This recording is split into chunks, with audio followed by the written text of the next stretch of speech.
Hi, everyone. Thank you so much for joining us for our last topic we will be discussing for the Heart of Homeschooling Part 2 course. Congratulations to those who have completed the course.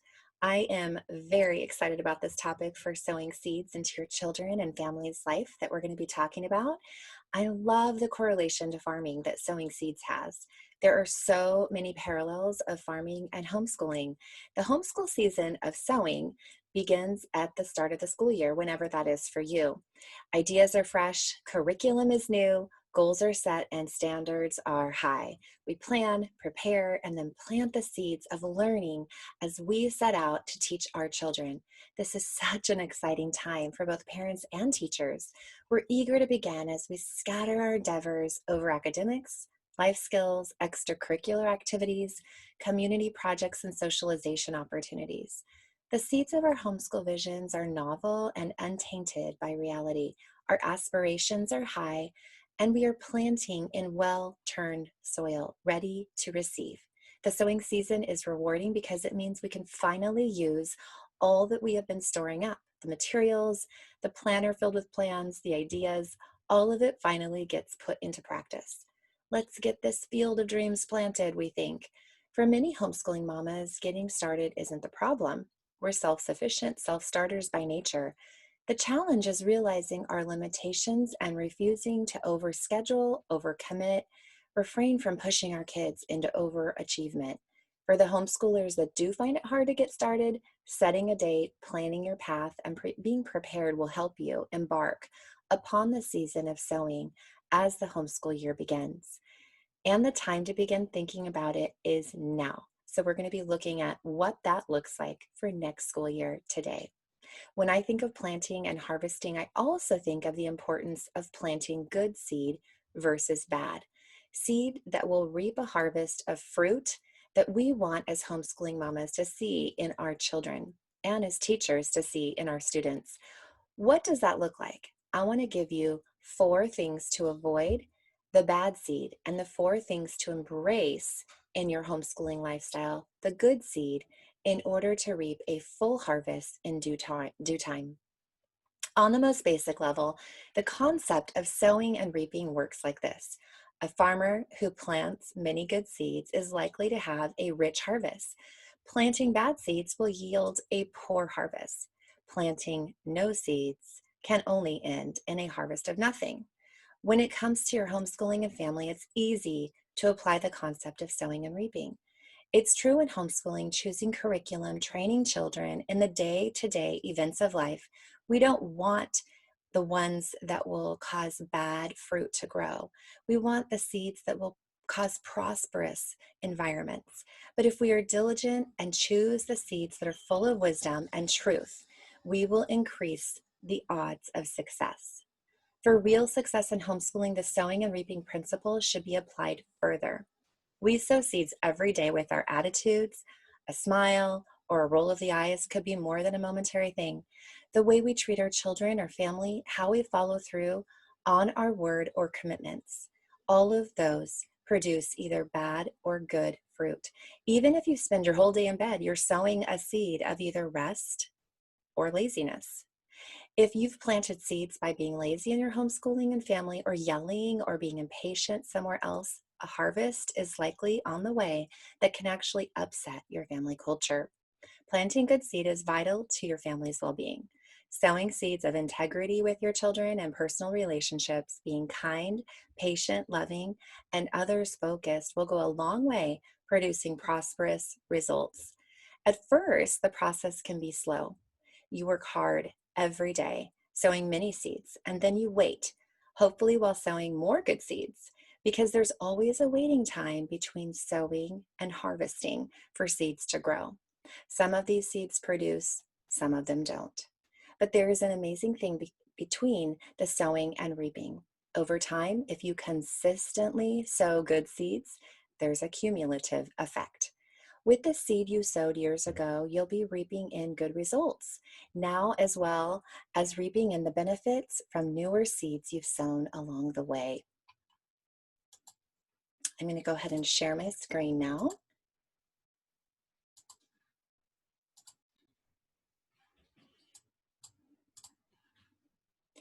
What kind of seeds are you planting for the future of your family and your relationships? Let's examine that now. But first, before we get started, I want to say a big thank you to all of you who have joined us each and every one of these 9 topics we've covered this year. It has been such an amazing journey for me and for all of us, and a challenging one in this time of history for sure. But now more than ever, there are so many people searching and seeking how to homeschool. We need to rally together and help how we can. Please share the Heart of Homeschooling Facebook group with anyone you know who wants and needs a community or to feel connected and understood. And please continue sharing and posting on the group. It really does help. Okay, here's what we're going to be covering in this lesson. First, I'm going to go over a recap of what we've learned and covered this year.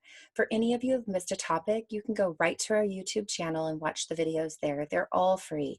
If you want some more structure and a full course, it's available on our website, heartofhomeschooling.org. But please wait until the end of this lesson because I have some exciting news about courses in the future. Second, we'll be looking at the bad seed and what it is and how we can avoid it and stay away from it. Third, we're going to take a look at the good seed, and I'm going to give you 4 ways you can add good seed or principles into your children's life to produce good fruit and a harvest of blessing. And finally, fourth, I'm going to take a quick look at the future of Heart of Homeschooling. First, let's do the recap. What have we learned this year? So much, right? In part 1, way back in September, we learned about the topic of grow. We learned to cultivate our homeschool heart through embracing a growth mindset and creating a family mission statement. Then in Learn, we learned about the history of education and homeschooling. In Discover, we learned about learning styles, teaching styles, and curriculum approaches. In Connect, we learned how to connect in a community and how important connections are to staying strong to your commitment and not walking this road alone. In Cultivate, we learned about mentorship and apprenticeship for you and your students. Then in part 2, in Fertilize, we learned about investing in ourselves with our time and our talents. In Seasons, we learned about child development and the different phases children go through and how to homeschool during those seasons. In Droughts and Storms, we learned to plan and be prepared for when a drought or a storm happens so that you're ready and you also know what to do when it happens. And finally, we're going to learn about sowing seeds. If you missed the last topic we covered, some really practical stuff was covered during that topic that really relates to today's topic. I won't go into it with as much detail as I did last time, but please go back and watch the video if you missed it on our YouTube channel, Heart of Homeschooling. I talk about the importance of a daily schedule and how to create one. I talk about creating an ed plan for TK through 12 and beyond, and finally, home organization. And if you want more than just last month's video, you can sign up for a free course where I go even deeper into those 3 topics. On our website, heartofhomeschooling.org, there's a pop-up on the homepage where you can sign up for the free course. Please share it with anybody you know that might be new to homeschooling. I teach you how to make a daily schedule and an ed plan. I show you essential homeschool organizational tips for your home. And finally, I go over how to assess your child's academic journey and also be ready for state testing. I really don't like the word bad or bad seed, but for this lesson, I couldn't think of anything better, so we'll go with it. What type of seed do we either purposefully or not purposefully plant into our lives and our children's life that would be considered bad or ineffective, negative, etc.?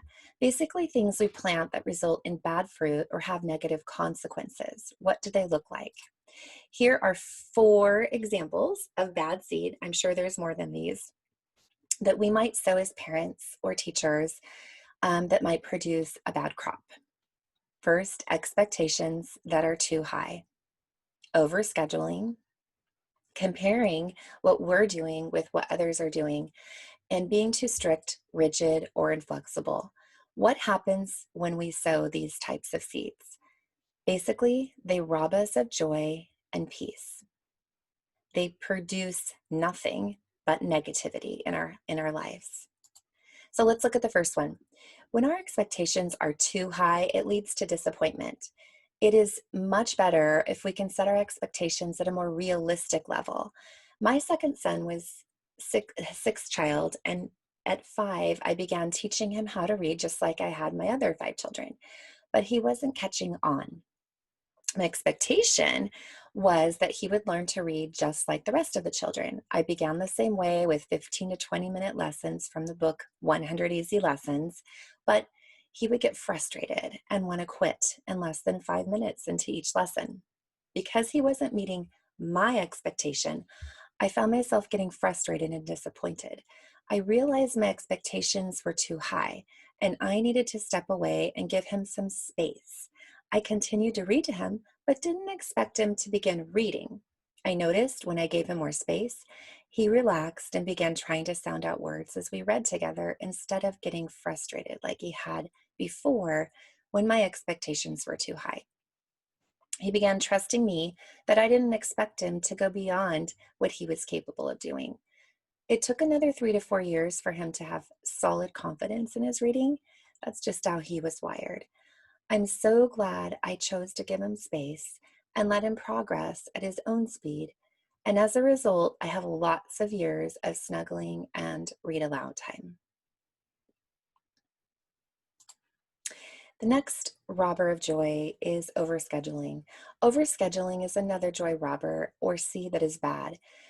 This can look like overscheduling classes for homeschooling or overscheduling your day or week with too many things to fit in. Either one is not good. Homeschooling requires margin or space in your day and week in order to have time for the teachable moments. If you are a homeschool teacher watching this, please encourage your families to not overschedule. So much learning happens that is not scheduled, and you need to have time for it. 3 things should be scheduled that I call anchors: wake and bedtimes, meal times, and essentials such as school, church, and chores. The rest of your time is optional and you should choose wisely. I recommend having at least 2 hours a day of planned time. I'm sorry, 2 hours a day of non-planned time. Another way to rob your joy is to plant bad seeds that make you compare what you are doing to what others are doing. Theodore Roosevelt said, "Comparison is the thief of joy," and it's so true. It also breeds discontentment. Everyone's path is unique. Don't compare your life with others. Be happy and content with what you are doing, and know that what you are doing is what is best for your children and your family. Be confident in that, and you will find you will have a thankful heart and much more peace. Finally, one of the main reasons people choose to homeschool is to have more flexibility in their life. They want flexibility in their schedule so they can travel or homeschool at non-traditional times or ways. They want flexibility to choose their own curriculum or homeschool lifestyle. Or they want flexibility to decide what is best for their child or family. Inflexible means unwilling to change or compromise. This does not work with homeschooling and can actually damage the homeschool lifestyle. You must be willing as a homeschool mom or teacher or parent and homeschool teacher to be open to change or compromise what the plan you have made. If it's not working, whether it's your curriculum, ed plan, class, or that you've signed up for, or whatever. If it's not working for your child or for your family or for you, then you can change it. Don't be afraid to start something new or change it up if it's not working. Now, drum roll please. I want to switch gears and talk about good seed. Yes, what is good seed and what can we plant to reap a harvest? First and foremost, we must instill a love of learning in our children. I believe there are 3 C's to a love of learning that are musts. They are curiosity, critical thinking, and creativity. Next, we must help our children find their purpose and steer them in that direction so they are purpose driven. This gives them self-confidence in who they are, and if you're Christian like me, it builds them up in knowing who they are in Christ. Third and fourth are two concepts in one, having to do with being others focused instead of self focused. Our culture plants the bad seed of being self focused. It's all about me, what I want, me time, me, me, me. But we must teach our children to be others focused. And one way to do that is to teach them to be generous with what they have been given. Another way is to be others focused with how they serve others with their time. How can we instill love learning? This is the first tip. It's all about focusing on three things, the three C's: curiosity, critical thinking, and creativity. I divided these three topics in further three categories of mindset, time, and resources. Under curiosity, your child needs to have the ability to change their mind or switch gears, to be curious in more than they first started with. They need time to be curious and essentially explore their world around them and their interests. And they need to be provided with resources to explore, such as butterfly nets, journals, cameras, and so many other things. With a critical thinking mindset, children need to learn how to think deeply with conversing with others. They need to be able to debate and ask questions, to learn and go deeper in a topic. They need to have time to ask questions, and this goes back to overscheduling. You have to allow time in your day for questions. Finally, children need resources to look up questions on their own and dig deeper in research. They need actual encyclopedias and digital, access to libraries and a home library. And with a creativity mindset, children need to be allowed and encouraged to think outside the box to solve problems or create. And they need time to create and construct new and amazing things. And finally, they need resources for creating, such as art supplies, crafts, Legos, computer games, music, fabric, and more. They are so important to have available. All of these things will help promote and instill a love of learning. Pastor Rick Warren, one of my favorite authors and pastors, said, "You were made by God and for God. And until you understand that, life will never make sense." It is our job as teachers and or parents to foster and encourage a purpose-driven life in children. Once children realize their purpose, there is no stopping their motivation to grow and to learn. Finally, the last way to plant good seeds is to teach children to be others focused with their things and with their time. Teach them to be grateful for the things they have and generous with the things they have been given. Teach them to be grateful for all that others have done for them and to have the attitude to give back through service by either helping a sibling or parent, tutoring or babysitting a younger child, or something like that. There are so many ways to be others focused, and I recommend having a family meeting to talk about different ideas so that you can be one in spirit.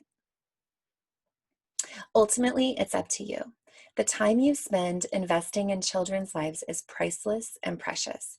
The more seeds you plant, the more you will reap.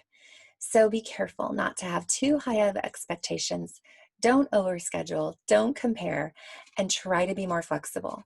Instill a love of learning, help children find their purpose, and teach them to be others focused. What's next? Well, I'm glad you asked. First, we are going to continue to offer our current classes that are self-paced through Fresno Pacific University.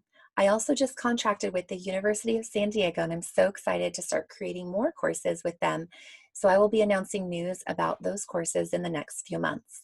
We have Heart of Homeschooling Part 1 and Part 2, the 4 book studies, Rethinking School, Brave Learner, Teaching from Rest, and Developing the Leader Within You.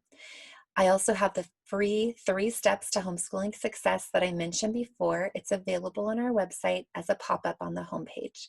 I would love to offer a free Bible study based on the Titus 2 woman from the book Adorned, but I really need to know who's interested first. So please email me at shannon@heartofhomeschooling.org if you're interested in this summer Bible study. I will also continue my weekly email updates with tips and tricks for homeschooling each week. And finally, we're going to begin the Heart of Homeschooling Academy very soon. It will allow you to have access to all of our resources and our library and courses. So watch for more information on that coming soon. I just want to say thank you again to all of you. We wouldn't be here if it weren't for you. And I know your heart is like mine, that you just want to help support and grow our sweet homeschooling communities. If you have any questions from this lesson or anything else, or you want to reach out for something totally different, please know you can email me anytime at shannon@heartofhomeschooling.org, or you can call me 530-334-3370. Please note this is a new cell number for me. So if you have my old one, please replace it with this new one. Finally, one last thing. Recently, a friend from Hawaii sent me a beautiful song that I wanted to leave you with. Hawaii holds a special place in my heart. My grandparents live there and they're in their 90s, and I grew up going there when I was a little girl. And it was also the first place my husband and I lived after we got married. And it was my first teaching assignment on the windward side of Oahu. Please enjoy this video, and may your family be blessed.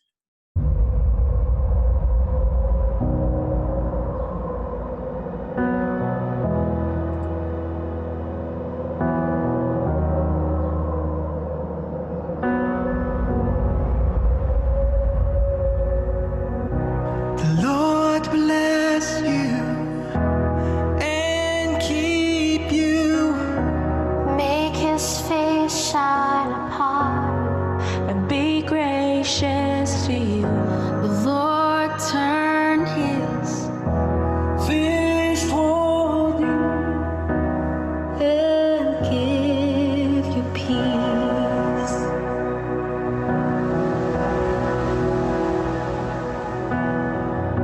The Lord bless you and keep you. Make his face shine upon and be gracious to you. you. The Lord turn his face toward you and give you peace.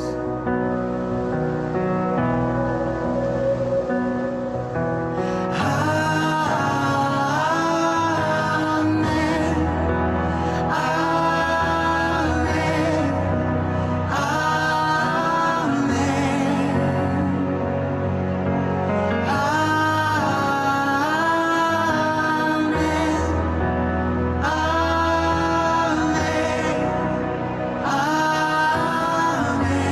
Amen.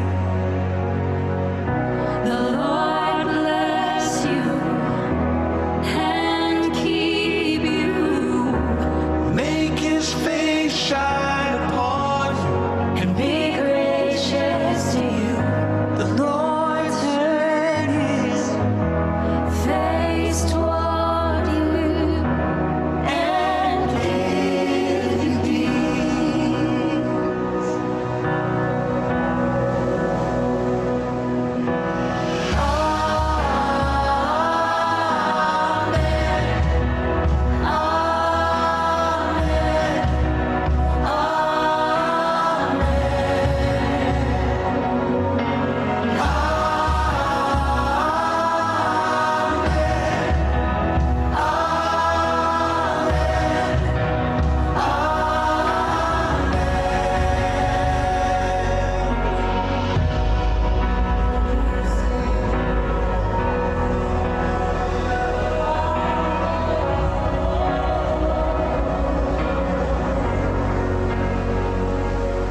May his favor be upon you in 1,000 generations. And your family and your children